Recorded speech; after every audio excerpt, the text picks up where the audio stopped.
Prosseguindo no estudo do profeta Jeremias, item 37 do nosso livro, Nabucodonosor toma Jerusalém e livra Jeremias, estudando Jeremias capítulo 39, versículos 1 a 18. Separei o versículo 12 aí para a nossa meditação, que diz: toma-o e põe sobre ele os olhos, e não lhe faças nenhum mal. Antes, como ele te disser, assim procederás para com ele. A data da queda de Jerusalém normalmente é identificada como 586 a.C. Foram 19 anos após a primeira leva, que ocorreu em 605 a.C.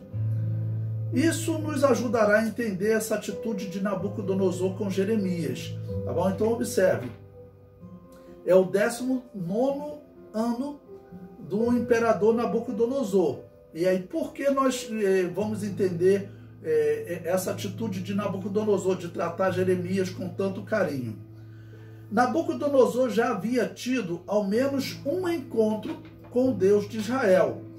Isso é confirmado no livro de Daniel, capítulo 2, que relata o sonho que Nabucodonosor recebeu de Deus, sendo declarado e interpretado por Daniel. Daniel, capítulo 2, diz que aquele sonho ocorreu no segundo ano de Nabucodonosor. O segundo ano do governo de Nabucodonosor era o ano 604, 603 a.C. Nós estamos aqui no ano 586. Prosseguindo a leitura. Este sonho aconteceu no segundo ano do reinado.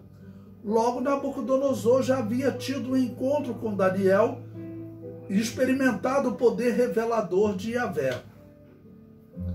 Essa experiência de Nabucodonosor com o profeta Daniel pode ter influenciado na forma como ele tratou Jeremias. Os outros dois elementos que Nabucodonosor, com o Deus de Israel, relatados no capítulo 3 e 4 de Daniel, não indicam o tempo que ocorreram. Logo, não temos como saber se eles ocorreram antes dessa tomada de Jerusalém. Então, esses dois encontros que Nabucodonosor talvez tenha tido, né, com o Deus de Israel, poderia ter influenciado também. Que encontros são esses? No capítulo 3, ele havia ordenado que fosse construída uma estátua e que todos adorassem. E no capítulo 4 foi aquela árvore que ele viu cortada e que ficou no tronco, e depois de 7 tempos ela reviveu. Daniel interpretou essa árvore como sendo ele, e se cumpriu. Então ele ali teve um terceiro encontro com Deus. No capítulo 3 foram os amigos de Daniel. Tá bom? Então, se foi antes ou depois, nós não sabemos. Eu desconfio que foi pelo menos depois do capítulo 3. Por quê? Porque o capítulo 3, nós não sabemos a data em que ocorreu a construção daquela estátua.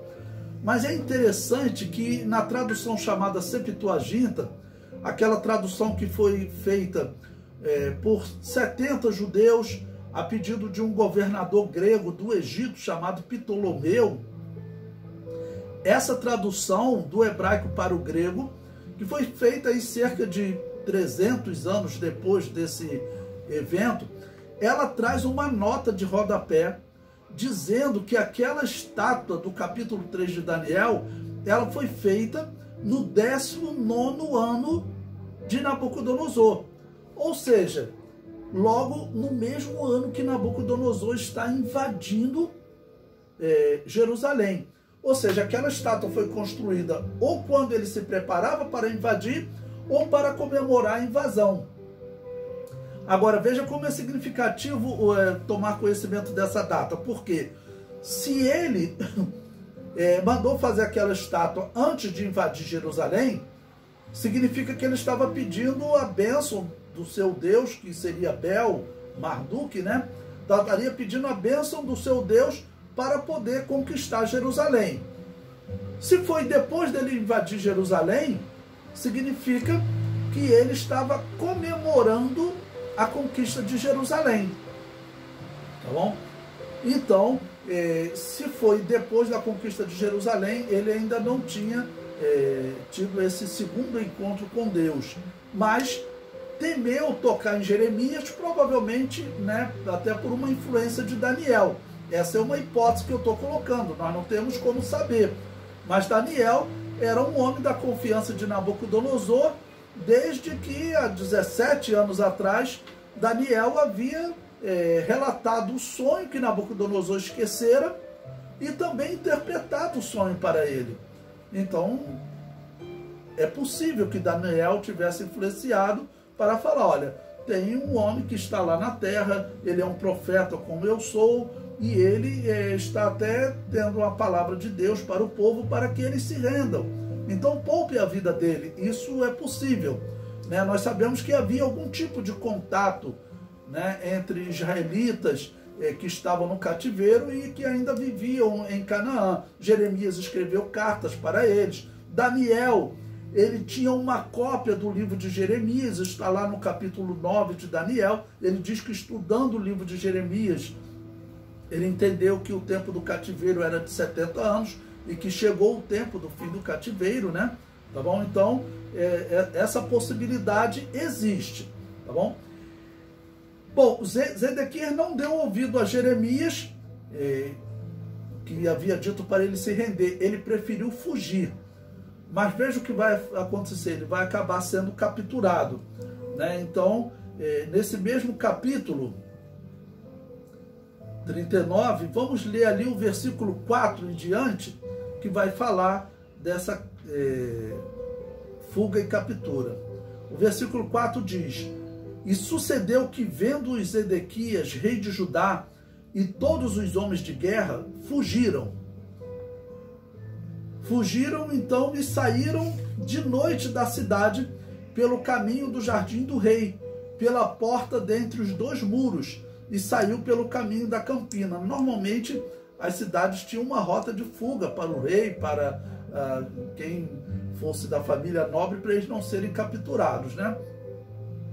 O versículo 5 prossegue: Mas o exército dos caldeus os perseguiu e alcançaram Zedequias nas campinas de Jericó, e o prenderam, e o fizeram ir a Nabucodonosor, rei da Babilônia, a Ribla, na cidade de Amate.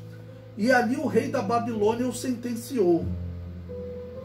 E o rei da Babilônia matou os filhos de Zedequias em Ribla, à sua vista. Também matou o rei da Babilônia todos os nobres de Judá.